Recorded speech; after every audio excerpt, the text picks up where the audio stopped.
Hello friends, today I will discuss the numerical problems on locus diagrams.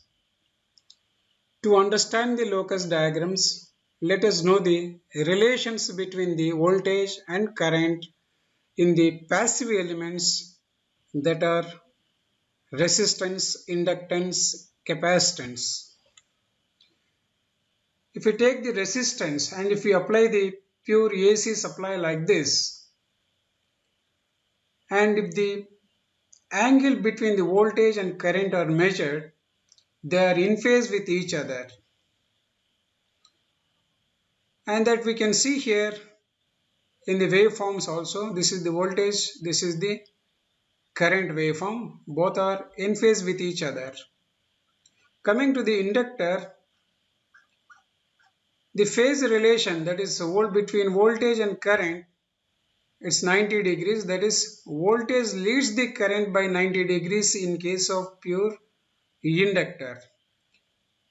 That is here.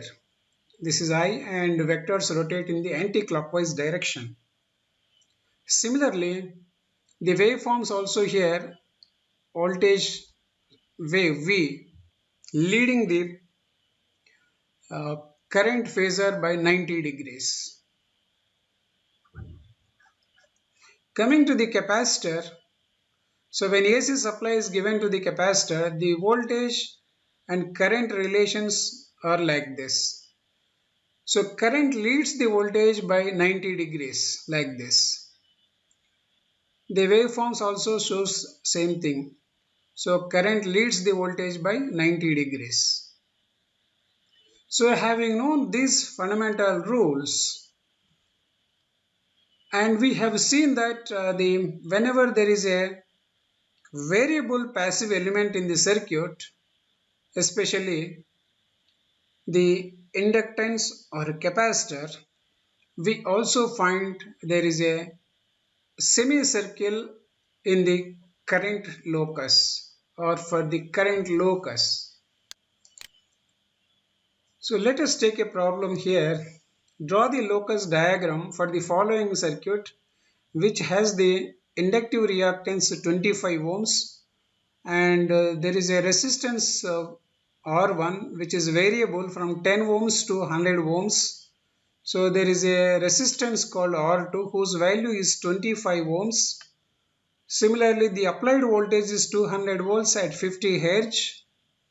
The current flowing in the fixed resistor is called I2, whereas the current flowing through the RL branch is we call as I1. So now let us analyze this. First case is when. So here first we take the variable branch, that is where the resistance is varying. So first case is when R1 is equal to 10 ohms and XL is fixed, that is 25 ohms. Then we call the first branch impedance as Z1, that is equal to R1 plus JXL. So once we substitute those values, we get Z1 is equal to 10 plus J25 ohms. So once we know the branch impedance and we know the voltage source which is connected across this, so we can calculate what is the current flowing in this branch called I1, that is equal to V by Z1, that is 200 by 10 plus J25, that is equal to 7.42 at an angle of 68.19 degree amperes. And coming to the fixed branch, that is when R2 is 25 ohms, then Z2 becomes 25 ohms, then theta 1, that is for the previous case, that is I1, the angle is 68.19 degrees. So here coming to the I2, the angle will be 0 and I2 value is given by V divided by Z2. V divided by Z2, that is 200 by 25. So we get 8 amperes. So this current is constant whether the resistance R is 10 ohms or 100 ohms. So this vector I2 is constant vector. When it comes to the second case, when R1 is increased to 100 ohms, then XL is 25 ohms. This is also fixed value. So then Z1 will become R1 plus J omega L. Then we get Z1 is equal to 100 plus J25. So under these conditions, the current flowing in the RL circuit, that is I first branch, we call now as I1 dash, that is equal to V by Z1. So V is nothing but 200 divided by 100 plus J25. So then we get 1.91 at an angle of 14 degrees. So this indicates this will lag the voltage by this angle.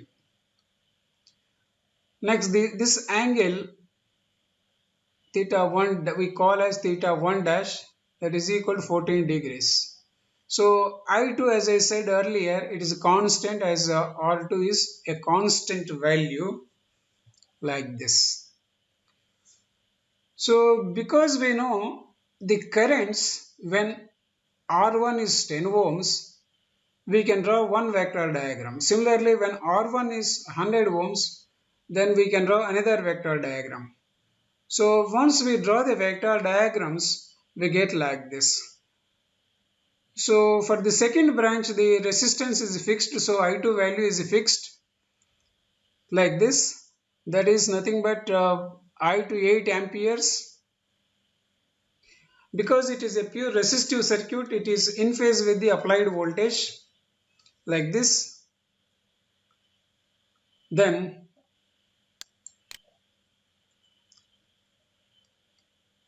we can also calculate what is the I1. I1 is nothing but just now we calculated 7.42 and at an angle of 68.19 degrees. This is the voltage vector, and I1 lags this voltage vector by an angle called 68.19 degree like this. So we know I2 vector and we know the I1 vector, that is when R1 is equal to 10 ohms. So then the resultant of this is nothing but, that is I1, and I2 resultant is nothing but this I.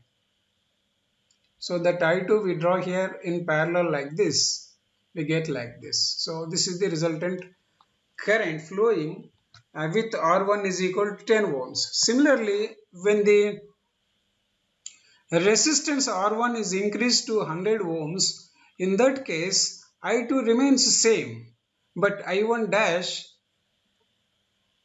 but the current flowing in the top branch, that is RL branch, we call as I1 dash, and that we got as 1.94 amperes at 14 degrees. So 1.94 amperes means like this. So angle is 14 degrees like this. Theta, we call that angle as theta 1 dash. So we know the position of I1 dash with respect to the applied voltage, and we know the I2 value. Then the resultant of this I1 dash and I2 dash, I2 is nothing but the current flowing, the net current flowing in this circuit. So we add this I2 here like this in parallel to the I2 and to the tip of the I1 dash, then we get I as like this. That is the total current with R1 is equal to 100 ohms. This is the total current with R1 is equal to 10 ohms. So if you look at the second branch or the top branch current variation from 10 ohms to the 100 ohms variation, it will be like this. This is locus of I1 or top branch current, whereas I2 remains the same. So let us take another problem. For the following circuit, draw the locus diagram. So locus diagram means in general we assume that is voltage versus current. So if you look at this diagram, this branch that is resistance only present here, that too it is a fixed value, so it draws a constant current because it is in parallel with the supply. And whereas the top branch, the current flowing in the top branch we call as IL, and here the inductance will change, whereas R1 is fixed, that is 100 ohms. So to analyze this circuit, so first of all calculate what is the current flowing in R2, that is nothing but IR is equal to V divided by 200 ohms. So V is nothing but 250 by 200, so we get 1.25 amperes, which is a fixed current. And then coming to the top branch, so we have to take two cases into account. When the inductive reactance is 0, what is the current IL? Similarly, when the inductive reactance is infinity, what is the current flowing IL? So first, when XL is maximum, automatically IL is minimum. If it is infinity, the IL will become 0. When XL is minimum, IL is maximum. So when XL is minimum, then we can find what is IL. That is nothing but applied voltage divided by that resistance called R1, that is 100 ohms is given. So we get 2.5 amperes with XL is equal to 0. With XL is equal to infinity, the current will become 0, but it is not possible in practice. So having known these values, so we can draw the vector diagram for this. The first thing is we have to draw the voltage vector first, then draw the fixed branch current with respect to the voltage, so that you can see here IR, because it is a resistive current, so it is in phase with the voltage vector, so we put in phase like this, and that is IR is nothing but 1.25 amperes. Then we have the another branch, that is top branch. So what is the maximum current? Means when XL is equal to 0, the maximum current will flow, that is nothing but V divided by R1. V is nothing but 250, R1 is nothing but 100 ohms. So we get 2.5 amperes as the maximum current in the top branch, that is LR branch. Then if the XL value is infinite, or when the XL value is present more than 0, in that case we get the current flowing in this branch is lagging the voltage by some angle like this. This is when XL is equal to 0, we get maximum current. Whereas this point A, we get when XL is infinity, that is 0 current here. So in between, that is when the inductive reactance is more than 0, then the resultant impedance will be consists of R and L. So the automatically the current flowing in this will lag the voltage by some angle like this. So if we draw all the points, then we get a semicircle. So because it is a variable inductor. So once we know this is the general locus of the stop branch. If you know the particularly say the inductive branch current somewhere like this, in that case we take that inductive branch current and the IR, then we take the resultant of that, then we get this I like this.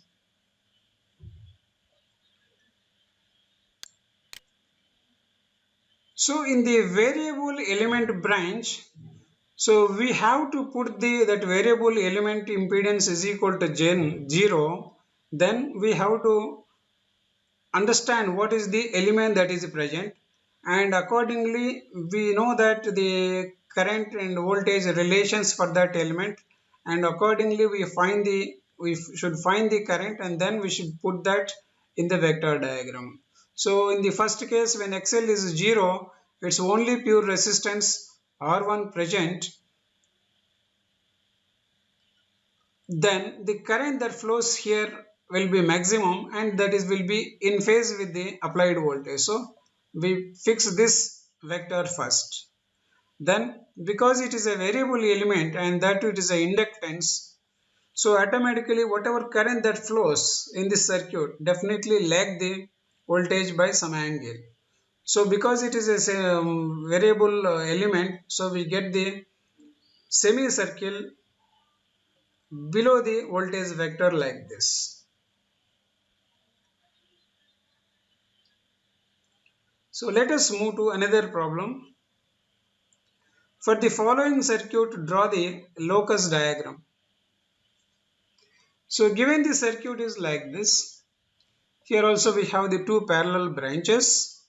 So one branch has the RC which are fixed in nature, whereas the other branch is R and L, and in that inductance is variable and the supply is 100 volts 50 H.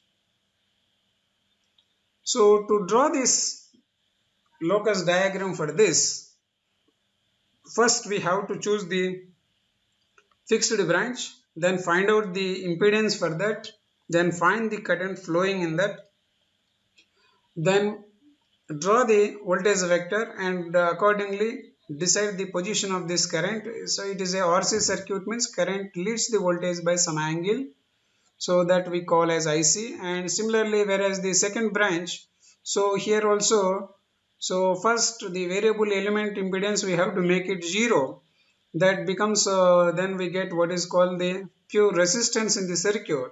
So then we should find what is the current flowing, and because it is pure resistor, the current flowing in the branch when XL is 0 is in phase with the applied voltage. And then so when we make it that variable element impedance infinitive, means the current flowing in this becomes 0 because it is a variable element branch. So automatically the current variation will be semicircle, and that too it is below the voltage vector like this, or lags the voltage by angle like this. So now we find out how the values we get. So with XL is equal to 0, we get IL is equal to 100 by 5, so that is 20 at an angle of 0 degrees. So then coming to the IC branch, we get here 100 by 8 minus J6, means it is a fixed branch current. So here we get 10 at an angle of 36.86 degrees amperes. So this is the variable element current, and whereas the fixed branch current. So the sum of these, the vector sum of this IL and IC will become the input current, that is IL plus IC, that is equal to 20 at an angle of 0 plus 10 at an angle of 36.86 degrees. So once we add vectorially, then we get 28.68 at an angle of 12 degrees. Similarly, when XL is equal to infinity, that is in the variable branch, then we get the inductive branch current will become 0. So in that case, IC branch will be only present, that is fixed current, that is 10 at an angle of 36.86 degrees amperes. So we fix these currents in the locus diagram. First IC, that is fixed branch current. This is the fixed branch current. The current flowing is 10 amperes. It is fixed. Then when XL is equal to 0, there is a maximum current flowing in this. That current we call as 100 by 5. We get 20 amperes. So that current we call as IL like this. For other than 0, so we get this vector lagging the voltage like this. So if the XL value becomes infinite, the current comes here, that is 0, because it is a variable branch, and that to inductor current lags the voltage, so we get a semicircle under the voltage vector like this. So if you know the inductive reactance definitely, then and suppose we get that current, that branch current is like this. In that case, the resultant current will be the vector sum of this and vector sum of this. Then in that case we get like this. Suppose we take this as the current. In that case the resultant of IC and IL is like this. So that we can see here with angles how this IC is there. IC value 10 amperes at 36.86 degrees. And similarly this is nothing but the net current is lagging the uh, voltage vector by 12 degrees.